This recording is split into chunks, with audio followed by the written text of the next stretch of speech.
ನೀವು ಯಾವತ್ತು KPSC exam ಬರ್ದಿದ್ರೆ ಏನಾಗಿದೆ ಎಲ್ಲ ಸರ್ ನಮ್ಮ ಹೆಸರು ಶಿವ ಅಂತೇಳಿ, ನಾವು ಅಕ್ಷಯ ಸಂಘಟನೆ ಉಪಾಧ್ಯಕ್ಷರು ಸರ್. ನಾವು ಮಾತಾಡ್ತಾ ಇರೋದು ಏನು ಅಂತಂದರೆ KPSC ಬಗ್ಗೆ ನಾವು ಹೇಳ್ತಾ ಹೋದರೆ 1998 ಇದ್ದನು ಸಮೇತ ಇದ್ರ ಬಗ್ಗೆ ಸಮಸ್ಯೆ ಇದೆ.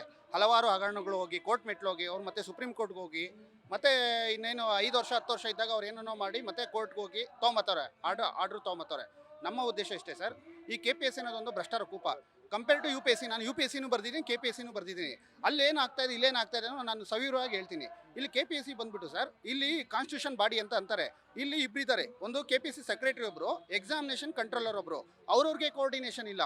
ಸೊ ಎಕ್ಸಾಮಿನೇಷನ್ ಕಂಟ್ರೋಲರು ಎಂಟೈರ್ ಎಕ್ಸಾಮ್ದು ರಿಲೇಟೆಡ್ ಎಲ್ಲ ಅವ್ರು ಇರುತ್ತೆ.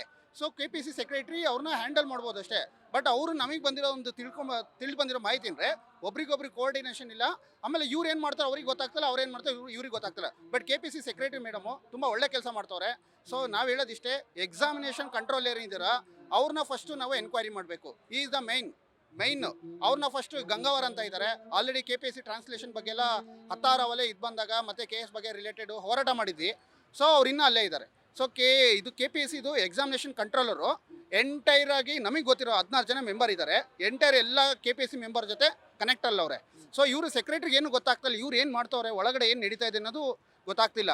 ಸೊ ಬಟ್ ಬ್ಲೇಮ್ ಮಾಡೋದೇನು KPSC ಬ್ಲೇಮ್ ಮಾಡ್ತಾರೆ, ಸೆಕ್ರೆಟರಿನ ಬ್ಲೇಮ್ ಮಾಡ್ತಾರೆ. ಬಟ್ ಅಲ್ಲಿಗೆ ಮೂಲ ಕಾರಣ ಬಂದು ಎಕ್ಸಾಮಿನೇಷನ್ ಕಂಟ್ರೋಲರು. ಅವರು ಎಕ್ಸಾಮಿನೇಷನ್ ಕಂಟ್ರೋಲರ್ದೆಲ್ಲ ಇನ್ಚಾರ್ಜ್ ಎಲ್ಲ ಅವರದೇ ಇರುತ್ತೆ. KPSC ಲೀಕ್ ಆಗುತ್ತೆ. 16 ಜನ ಮೆಂಬರ್ ಇದ್ದಾರೆ. ಈ ಎಕ್ಸಾಮಿನೇಷನ್ ಕಂಟ್ರೋಲರ್ ಅವರೇ ಮೈನು. ಸೊ ಅವರು ಇದ್ದಾನೆ, ಇವರು ಡೈರೆಕ್ಟ್ ಮೆಂಬರ್ ಏನೇ ಇದ್ದಾರೆ ಎಲ್ಲ ಕಾಂಟ್ಯಾಕ್ಟ್ ನಮಗೆ ಒಂದು ಇಂಟರ್ನಲ್ ಮಾಹಿತಿ ಪ್ರಕಾರ ಎಕ್ಸಾಮಿನೇಷನ್ ಕಂಟ್ರೋಲರು ಅವರೆಲ್ಲರ ಜೊತೆನೂ ಕಾಂಟ್ಯಾಕ್ಟಲ್ಲಿ ಇರ್ತಾರೆ. ಸೊ ಆ್ಯಕ್ಚುಲಿ ಅಕಾಡೆಂಟ್ ಇದ್ರ ಪ್ರಕಾರ ಇರೋಂಗಿಲ್ಲ. ಸೊ ಮೇನ್ ಎಲ್ಲೇ ಲೂಪ್ ಹೋಲ್ ಆದರೂ ಎಕ್ಸಾಮಿನೇಷನ್ ಕಂಟ್ರೋಲ್ ಅವ್ರದೇ ಸಮಸ್ಯೆ. ಸೊ ಮೊದಲಿದ್ದಾನು ಲೀಕ್ ಆಗ್ತಾ ಇದೆ.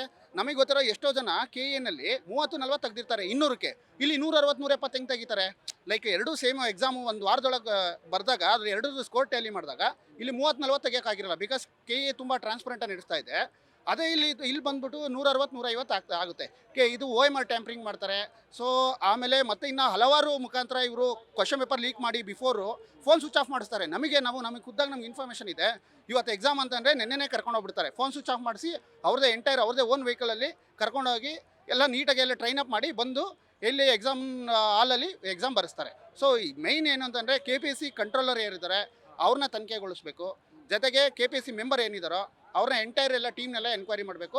ಆಮೇಲೆ ಕಾನ್ಸ್ಟಿಟ್ಯೂಷನ್ ಬಾಡಿ ಅಂತಾರೆ. ಕಾನ್ಸ್ಟಿಟ್ಯೂಷನ್ ಬಾಡಿ ಇರಲಿ, ತಪ್ಪು ಮಾಡಿದ್ರೆ ಯಾರೇ ಆಗಲಿ ಅವ್ರು ತಪ್ಪು ಶಿಕ್ಷೆ ಅನುಭವಿಸಲೇಬೇಕು.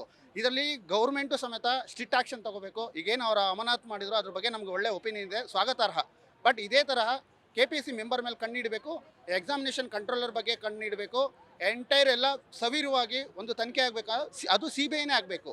ಸೊ ಇವರು ಇಂಟರ್ನಲ್ಲು ಆಂತರಿಕವಾಗಿ ಮಾಡ್ತೀವಿ ಅಂತಂದರೆ ಅದು ನಾವು ಯಾವುದೇ ಕಾರಣಕ್ಕೂ ನಾವು ಒಪ್ಪಕ್ಕೆ ತಯಾರಿಲ್ಲ. ಈಗ ನಾವು ಎಕ್ಸಾಮ್ ಬಗ್ಗೆ ಪೇಪರ್ ಲೀಕ್ ಬಗ್ಗೆ ಹೇಳ್ತಾ ಇದ್ದೀವಿ. ಹೌದು, ಕಂಟ್ರೋಲರ್ ಅಂತ ಹೇಳ್ತಾ ಇದ್ದೀವಿ. ಹೌದು, ಅವ್ರನ್ನ ಒಂದು 16 ಜನ ಇರ್ತಾರೆ ಅಂತ. ಹೌದು. ಈಗ ಅವ್ರನ್ನ ಹೊರತುಪಡಿಸಿ ಇನ್ನೇನು ಮಾಡ್ಬೇಕಂದ್ರೆ ಅವ್ರನ್ನ ಕಂಟ್ರೋಲ್ ಮಾಡ್ಕೋಬೇಕು ಅಂತ. ಈಗ ಅವರೆಲ್ಲ ಒಂದು ಕಡೆ ಹೋಗಿ ಪರೀಕ್ಷೆ ಬರೆಸ್ತಾರೆ, ರೆಡಿ ಮಾಡಿಸ್ತಾರೆ ಅಂತ ಹೇಳ್ತಾ ಇದ್ದಾರೆ. ಅಂದ್ರೆ ಇದು ಕಡಿವಾಣ ಹಾಕೋದು ಹೇಗೆ? ಕಡಿವಾಣ ಹಾಕ್ಬೇಕಂತಂದ್ರೆ ಮೈನ್ ಎಕ್ಸಾಮಿನೇಷನ್ ಕಂಟ್ರೋಲರ್ನ so under KPSC secretary under ತರಬೇಕು. ಅಲ್ಲಿ ಏನಾಗಿದೆ ಅಂತಂದರೆ ಒಂದು ಮನೆಯಲ್ಲಿ ಒಬ್ಬ ಯಜಮಾನ ಇರಬೇಕು, ಒಂದು ಮನೆಯಲ್ಲಿ ಇಬ್ಬರು ಯಜಮಾನ ಇದ್ದಾರೆ.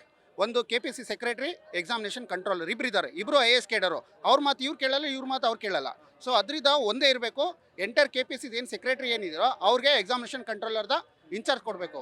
ಸೊ ಏನೇ ಆದರೂ ಅವರೇ ಒಣ ಇರ್ತಾರೆ. ಅವ್ರಿಗೂ ಒಂದು ಭಯ ಇರುತ್ತೆ, ಮುಂದೆ ಈ ಥರ ಹಿಂಗೆ ಇದಾಯಿತು ಅಂತೇಳಿ. ಸೊ ಇಲ್ಲೇನಾಗಿದೆ, ಇವ್ರು ರೂಟಲ್ಲಿ ಇರ್ತಾರೆ, ಅವ್ರ ರೂಟಲ್ಲಿ ಇರ್ತಾರೆ. ಅಲ್ಲಿ ಒಳಗೆ ಏನು ನಡೀತಾ ಇದೆ, ಎಕ್ಸಾಮಿನೇಷನ್ ಕಂಟ್ರೋಲರ್ ಜೊತೆ ಎಂಟೈರು ಅವರೆಲ್ಲರೂ ಸಮೇತ ಮೆಂಬರ್ ಎಲ್ಲ ಅವ್ರ ಜೊತೆ ಕಾಂಟ್ಯಾಕ್ಟಲ್ಲಿ ಅವರೇ. ಹೌದೌದು. ಅವರು ವಿದ್ಯಾರ್ಥಿಗಳು ಡೈರೆಕ್ಟಾಗಿ ಬರಲ್ಲ, ಮೆಂಬರ್ಗಳು ಬರ್ತಾರೆ. ಅವ್ರ ಥ್ರೂ ಎಲ್ಲ. ಹೌದೌದು.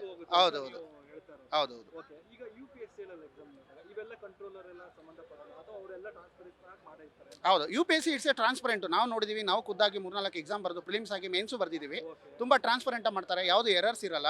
ಸೊ ಆಮೇಲೆ ಬಂದು ಸೆಂಟ್ರಲ್ ಇದೆ ಒಂದು ವಿಜಿಲೆನ್ಸ್ ಟೀಮ್ ಇರುತ್ತೆ. ಅವ್ರು ಬಂದು ಯಾವುದು ಲೀಕ್ ಆಗದೆ ಥರ ಪಿನ್ ಟು ಪಿನ್ ಎಲ್ಲ ಟ್ರ್ಯಾಕ್ ಮಾಡಿಬಿಟ್ಟು ಎಂಟೈರ್ ಚೆನ್ನಾಗಿ ಎಕ್ಸಾಮ್ ನಡೆಸ್ತಾರೆ. ಬಟ್ KPSC ಏನಾಗಿದೆ, ಇವ್ರು ಬರ್ಬೇಕಾದ್ರೆ 50 ಕೋಟಿ ದುಡ್ಡು ಕೊಟ್ಬಿಟ್ಟು ಬರ್ತಾರೆ. ಸೊ ಅವರು ಅದನ್ನು ಆಟೋಮೆಟಿಕಲಿ ಅವ್ರು ದುಡ್ಡು ತೆಗಿಯೋಕ್ಕೆ ಸ್ಟಾರ್ಟ್ ಮಾಡ್ತಾರೆ. ಅದು ಯಾರು ಮಾಡ್ತಾರೆ? ಈಗ ನೀನು ಯಾರೇ ಒಬ್ಬ KPSC ಸೆಕ್ರೆಟರಿನ ಹೊಸಬ್ರನ್ನ ತತ್ತಾರೆ. ಬಟ್ ಎಕ್ಸಾಮಿನೇಷನ್ ಕಂಟ್ರೋಲರ್ ತತ್ತಾ ಇಲ್ಲ, ಇದ್ದವರೇ ಇದ್ದಾರೆ. ಸೊ ಇಲ್ಲಿ ಮೇನ್ ಆಗ್ತಾರೆ. ಹೌದು, ಬದಲಾಯಿಸಬೇಕು. ಜೊತೆಗೆ ಅದು incharge entire full KPSC secretary ಕೊಡಬೇಕು. ಹೌದು. ನಮ್ಮ ಹೆಸರು ಶಿವ ಅಂತೇಳಿ, ಅಕ್ಷಯ ಸಂಘಟನೆ ಇದೆ, ನಾವು ಮಾತಾಡ್ತಾ ಇರೋದು, ಉಪಾಧ್ಯಕ್ಷರು. ನ್ಯೂಸ್ ಫಸ್ಟ್, ನಿರ್ಭೀತಿಯಿಂದ ನಿಮ್ಮ ಪರವಾಗಿ.